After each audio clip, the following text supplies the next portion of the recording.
Dolphins Today is presented by Aura, a all-in-one digital safety tool. If you go to aura.com/chatsports, that's where you can begin your free 14-day trial.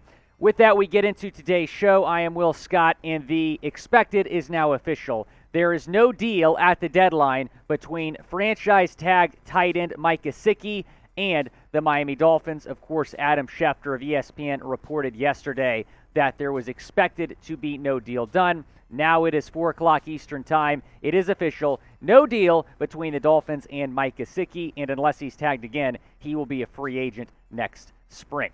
Now, this is why you subscribe, because when Dolphins news goes down, we get you a video ASAP. It's literally right at 4 o'clock Eastern. The deadline just passed. I guarantee you we're the first Dolphins channel getting you a video on this. Go down and subscribe to the channel if you're all about the Fins. Let's talk about Gesicki. So he was tagged back in March after a career-high 780 receiving yards in 2020. In 2021, his fourth season with the Fins. The deadline for tag players to sign deals just passed today.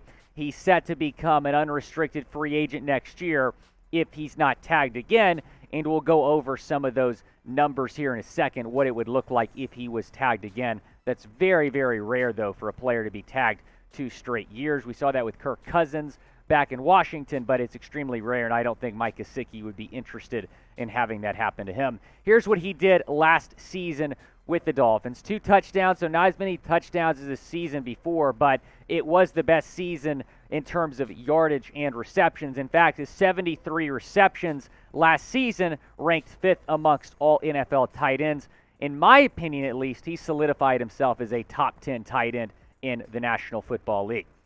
Now, are you disappointed by today's news? Obviously, we all saw it coming, especially after the Mike Garafolo report last weekend that said that the team and Gesicki hadn't even engaged in talks at any point. And then, of course, the Schefter report yesterday that there was probably going to be no deal done. Now it's official. Are you disappointed? Type Y for yes or type N for no. Down in the comments section, go down there, let me know. So this means that he's now set to play on the franchise tag. Now, it's a little bit different from the Orlando Brown Jr. situation in Kansas City because Brown Jr. has not signed his franchise tag tender yet. Gesicki has. He did so back in March, so he is now set to play this season on the franchise tag. Here is what it would look like if he was tagged again. If he's tagged in 2023, he would have a $13.12 million salary. If he's tagged again in 2024, a third straight time, he would be making nearly $19 million. Again, that's pretty rare for a player to be tagged 2 straight years, but that is what it would look like if it were to happen. I think this was an interesting take from Justin Heyer from FinsFanatic.com. He said, Dolphins get to see how Mike Gesicki fits in a new offense before committing long-term.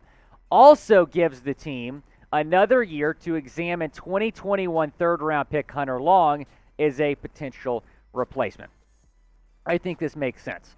Number one, you haven't seen what Mike Gesicki is going to do in Frank Smith and Mike McDaniel's offense. What if you give him all this money and he's not a great fit?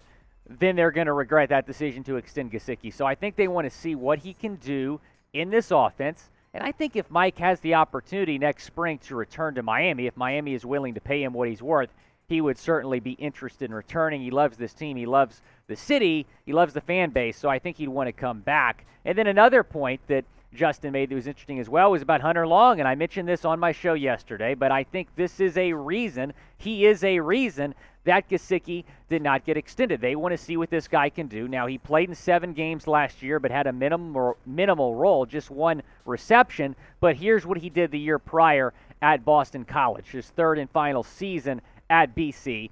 57 receptions, 685 yards, 5 touchdowns. I got a chance to watch him play in person a few times when he was playing by Syracuse Orange, and this guy has talent. I mean, he's really, really good. Obviously, we didn't really see a whole lot of him last season in Miami, but in Boston College, he was pretty solid, 5 touchdowns, and then he declared for the NFL draft after that.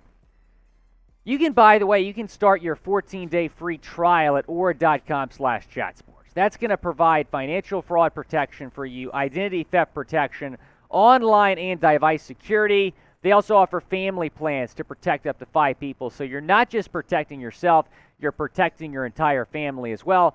Go and start your 14-day free trial at aura.com/chatsports. They're going to alert you when you get suspicious credit charges. So if your credit card has a suspicious charge, they are going to give you an alert on your cell phone, because it's not easy to go in and check your credit card, your online statement every single day. So Aura is going to do that for you.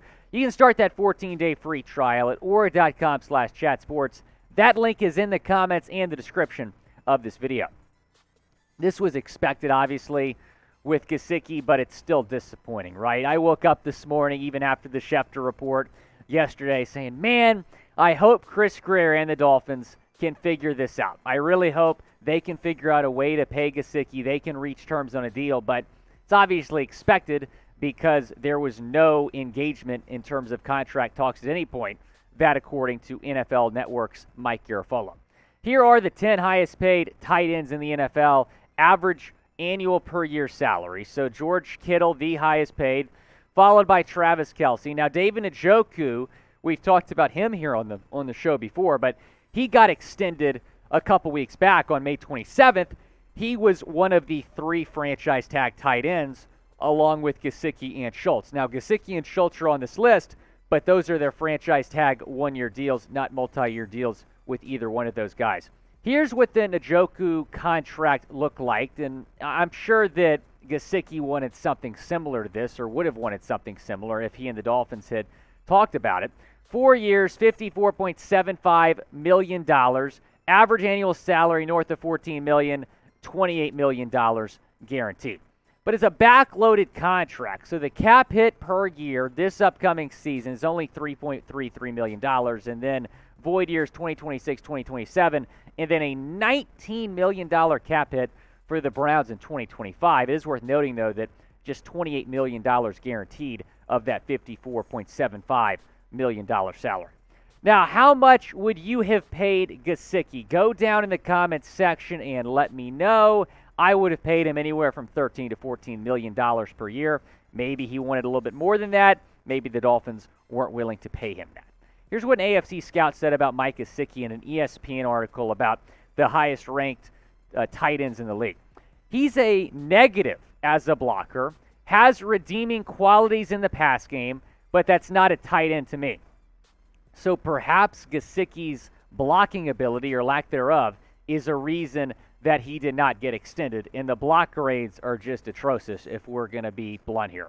He ranked 79th out of 85 qualifying tight ends with a 36.6 run block grade. His pass block grade was not much better, 44.3. That ranked 77th out of 85 tight ends. So the blocking is a legit concern when you're talking about Gesicki. Yes, you want your tight end to be able to, be a weapon in the passing game, but you also need your tight end to be able to block for you. That is part of a tight end's job description. Mike Gesicki, not the best. But there is still some upside with Gesicki. Like I said, he's a huge weapon for Tua Tagovailoa. In my opinion, he is a top 10 tight end in this league, so I'm disappointed that there's not a deal done at the deadline. Looking at the current tight end depth chart, Mike Gesicki, followed by Durham Smythe, Adam Shaheen, and then you have Hunter Long in there as well. I think Hunter Long is going to actually make this roster over Adam Shaheen if the Dolphins just carry 3 tight ends. And it's worth noting that Tanner Connor, undrafted free agent wide receiver out of Idaho State, is listed as a tight end on the depth chart. Very small chance he makes this team. I expect to see him on the practice squad. Now, if the Dolphins don't bring Gesicki back, here are the free agent options. So obviously Gesicki's going to be a free agent. O.J. Howard, Dalton Schultz, and Evan Ingram, as well as Austin Hooper, are going to be free agents next year. So some notable names that might be available in free agency next year. Here are the options with Gesicki. So he could be traded. That's a possibility. We're going to talk a little bit more about that next week. He could sign with the Dolphins again, could sign with the Dolphins in 2023 as a free agent, could leave in free agency in 2023, or he could be tagged again. So go down and predict it. The pinned comment, go and reply. If he's going to be traded, type T. Is he going to leave as a free agent, type L? Is he going to sign with Miami, type S? Or is he going to be franchise tagged again, type F, down in the comment section. Appreciate you all watching Dolphins Today. If you haven't already, go down and subscribe to the channel. This has been Will Scott. Go Fence.